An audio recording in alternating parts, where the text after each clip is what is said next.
मराठवाड्यात नांदेड जिल्ह्यामध्ये काल रात्री ढगफुटीसारखा पाऊस पडत आहे। मालेगाव परिसरामध्ये रात्रभर खूप पाऊस पडल्यामुळे नदी नाले एक झालेले आहेत। पूर्ण शेती खरडून गेलेली आहे आणि शेतामध्ये काही शिल्लक राहिलेलं नाहीये। तरी शासनाने याची वेळी दखल घेऊन शेतकऱ्यांना त्वरित मदत करावी। मागच्या वर्षी शासनाने हेक्टरी 14,000 रुपयाची मदत केली, या वर्षी गुंठ्याला फक्त 84 रुपये एवढी मदत केलेली आहे। तर एका गुंठ्यामध्ये 84 रुपयानं काय होणार आहे की जे की शेतकऱ्यांना एकरी 30, 40, 50,000 रुपये खर्च आलेला आहे। तरी शासनाने हेक्टरी कमीत कमी 50,000 रुपयाची मदत करावी आणि शासनाने शेतकऱ्यांना जे आश्वासन दिलं होतं निवडणुकीच्या आधी की आम्ही तुमची कर्जमाफी करू, तर ही योग्य वेळ आहे। शासनाने शेतकऱ्यांची कर्जमाफी करावी।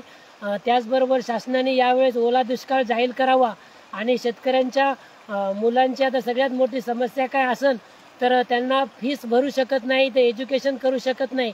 तरी शासनाने यावर्षी शेतकऱ्यांच्या मुलांची फीस पूर्णपणे माफ करावी आणि बळीराजाला शेतकऱ्याला जगवावं। तसेच जे उद्योगपती आहे, जे फिल्म स्टार आहे, जे शेतकऱ्यांच्या जीवावर त्यांच्याकडे एवढी अफाट संपत्ती आहे, त्यांनी एका महिन्याचं आपलं जे पगार असतो तो शेतकऱ्यांच्या मुख्यमंत्री सहायता निधीमध्ये द्यावे। तसेच आज बघितलं तर सर्वात मोठे जे देवस्थान आहेत, जे तिरुपती बालाजी सारखे, लक्ष्मी मंदिरासारखे किंवा शिर्डीच्या साईबाबावाले साईबाबा देवस्थान यांनी पण ढोबळ मनाने यावेळेस त्यांचा निधी काही शेतकऱ्यांसाठी द्यावा आणि शेतकऱ्यांना यावेळेस आर्थिक मदत करावी।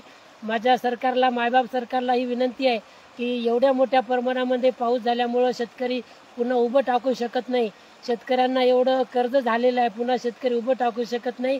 अशा वेळेस शेतकऱ्यांना सर्वांनी मदत करावी व शासनाने सरसकट ओला दुष्काळ जाहीर करावा, तरच माझा शेतकरी जगेल।